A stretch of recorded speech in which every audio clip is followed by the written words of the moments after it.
Emil, welcome back first off. Glad to see you back on the field.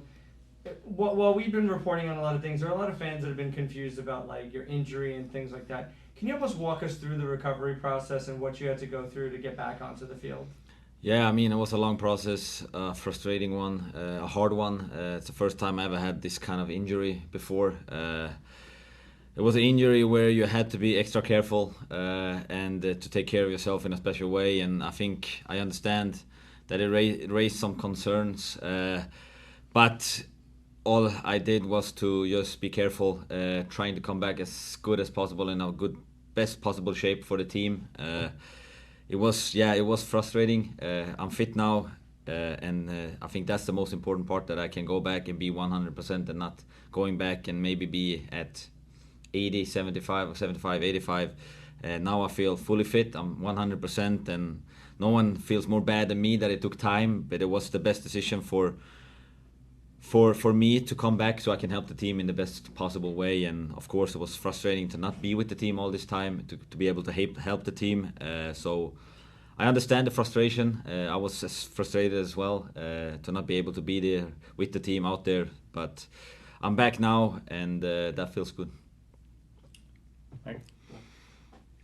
In years past, when teams clinch a playoff spot, it's a time to celebrate. I think last year, before you got here, Rebels got in the last day. They were popping champagne in DC United's or in Nashville's locker room.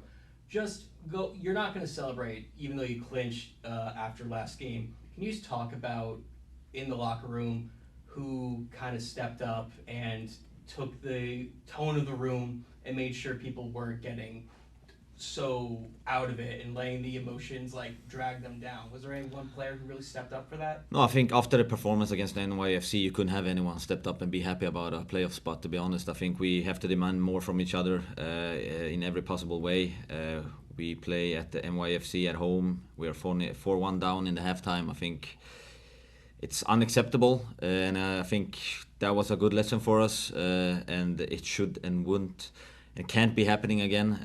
It was a very, let's say, it was not a good in the locker room at halftime. It was not a good spot to be in, and I think even after the game, even though we clinched a playoff spot, to be honest, I didn't care about the playoff spot. I think we have 3 games now to improve a lot, to do things much better, and to get that confidence back that we had a lot of times this season. We beat some of the best teams in the season. We played really good football, but we need to come back to that and to be confident. And that's a mentality thing, and it's a thing that you gotta show on the pitch and not just talk about it. And I think that was the big lesson on Saturday, that they came to fight and we didn't come to fight. And you're never gonna win games. You're never gonna win any playoffs games if you don't come to fight. And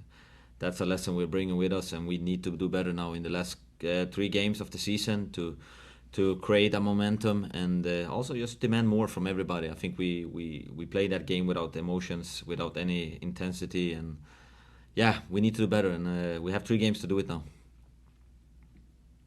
Dan on Zoom. Welcome back, Emil. Glad to see you returning to the pitch last game. What was your frustrations being out for so long with all these draws that have happened, some of these results that did not match the performances? What were you thinking on the sidelines to think to yourself, I could have been there too? I think just that feeling that I want to be there on the pitch with the guys, helping them. I think we played really good football, a lot of games. I think we beat Cincinnati at home. We played a lot of good games. We controlled the games. We dominated the games, but we couldn't score.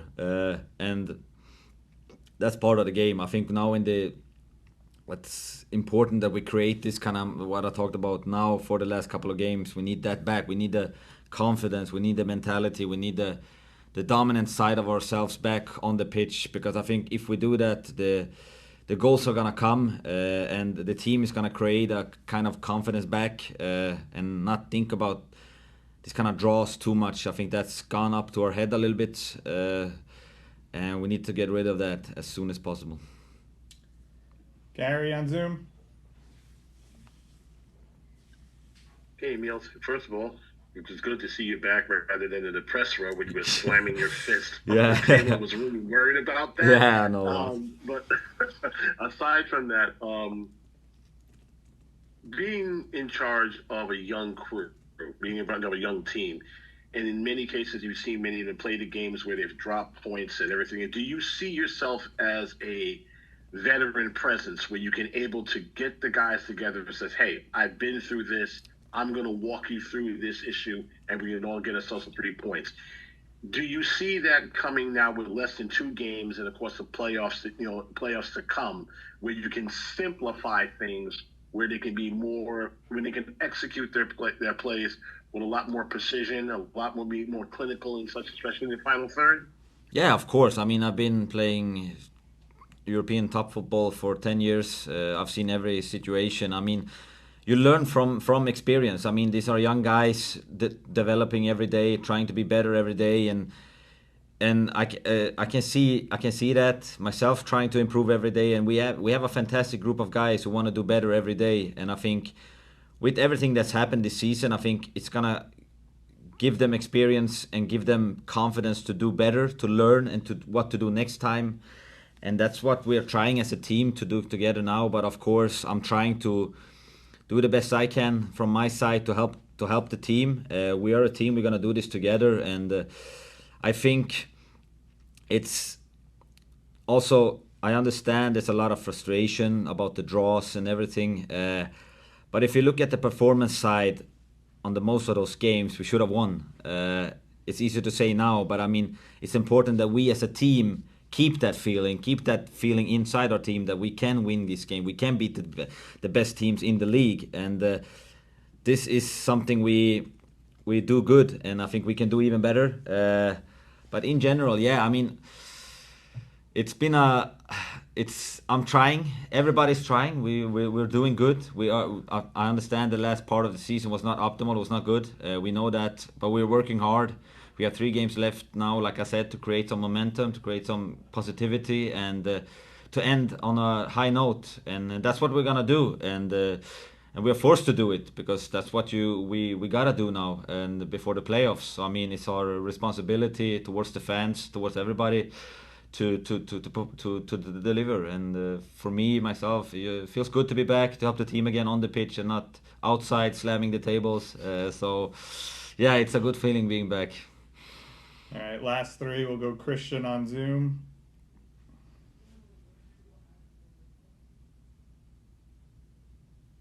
Can you hear me, Emil? Yes. Hi, good afternoon, Emil. You talked about mistakes. With your experience, what do you tell your teammates? How does the team go on to be prepared for the future games? And more importantly, when it's more important games like the playoffs. Yeah, I mean, individuals' mistakes is part of the game. It happens to everybody. I think the most important thing is to forget about them as soon as you can. I mean, it happens to everybody, and it's part of your journey in soccer, football in general. You're gonna do mistakes, and that's okay. The best thing we can do is just respond better to it next time, to learn from it, and that's what we're doing. And I think before the playoffs now. It's just important, like I said, I'm coming back to it, but it's just important for us to create a momentum as a team. And mistakes is part of the game, but in playoffs in particular, you have no time to make mistakes. You gotta minimize them. And it's about sharpness, mentally prepared sharpness, and to be just in these kind of games, to be a little bit more, can I say, dirty? Play a little bit more dirty. You gotta be a little bit more rough, and I think that's something that we need, and that we're gonna need in the playoffs as well. Last 2, Anthony first. Emil, you have experience in kind of a similar playoff situation. You were part of the 2 German Cup teams with Leipzig. What can you share with these younger players as to the mentality of those must-win situations to help this team overcome the hump that they've had over the years to be able to get to a final? I mean, the most important part is actually that to come together as a team, believe in our team, in what we are doing, and I think we forgot about that a little bit in the recent couple of games. I think the confidence in the team, the confidence with the ball, without the ball, defending with your life. I think that's the most important, to be there for each other. I mean, the quality, the football that we play or can play, we know about it. But sometimes, like I said, you gotta be a little bit dirty. You gotta play rough. You gotta make that extra tackle. You gotta yell at your own guy just to make him a little bit more sharp. I think that's the kind of stuff that we gotta improve on and do better now as the playoffs is coming, because we want to achieve something great together. And I think we have a really good possibility to do that. But it means that everybody gotta step up, not just for themselves, for the team. Because if you're your best self, you're gonna help the team more. And it's those kind of things that are important, to be together, to come together as a team, believe in ourselves and what we can do, and minimizing errors and push each other. Michael, take us home. Well, your fellow midfielder, Daniel Letterman, he's had a couple of games. You know, he got to wear the captain's armband that's usually around your arm. Last game, he was involved in plays that directly led to some NYCFC goals. Going back to some of the other questions, and something that you said during media day, during your intro press conferences, you came to this team to really nurture young talent. You wanted to be a leader. What did you say, or can you relate to what he's going through throughout your career, and how does someone like him move on from this? Like you said, forget about it, but is there anything that you can relate to, something that you told him after that? No, I mean, Danny's a bright kid. He knows, and he knows how good he's been playing this season, how many steps he's taken forwards. I mean, like I said, mistakes is part of the journey. I think it's just gonna make him better. I think it's gonna make him more sharp. He knows that now, and just be himself. Be Danny on the pitch, the way he developed. Go into the duels, play forward, do the things you know you're good at. I mean, if you think about the things you didn't do good, it's just gonna stop you and block you in your game. It's important that Danny also as well plays free, play as he wants to, and the way we need him to play, because he knows when he's playing his best, he's a very, very important player for us, and that's it. He needs to be free. Don't think about anything else. That's part of the journey. That's part of who you are, to make some mistakes in the game, and to go just to move forward. Keep being you. I think that's important. Yeah.